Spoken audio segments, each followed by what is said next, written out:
Renouveler sa carte grise, s'inscrire au RSA ou encore prendre rendez-vous pour demander son passeport. Autant de démarches que vous pouvez ou devez désormais faire par Internet.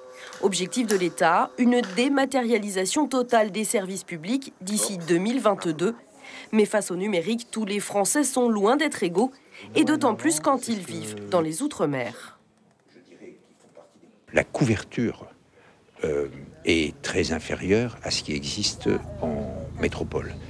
Et puis l'on constate que le niveau d'équipement des personnes qui vivent dans les départements d'outre-mer est très inférieur, de 20 à 25% de moins que ce qui existe pour les personnes qui vivent en métropole.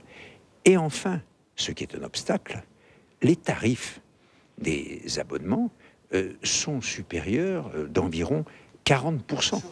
Des obstacles majeurs sur lesquels alerte ce rapport du Défenseur des droits. Il dénonce une inégalité d'accès aux services publics. En Guyane, par exemple, 2 habitants sur 10 ne disposent pas de connexion à Internet pour effectuer leurs démarches. Sont particulièrement pénalisées les personnes à faible revenu, peu diplômées ou tout simplement âgées. Dans les Outre-mer encore plus qu'ailleurs, le Défenseur des droits préconise donc d'aider les ménages à s'équiper, d'accompagner les personnes en difficulté et surtout de préserver un accès traditionnel à l'administration, papier ou téléphonique. En attendant, certaines initiatives voient le jour, comme ce bus numérique en Martinique, un dispositif itinérant qui aide les habitants à effectuer leurs demandes en ligne.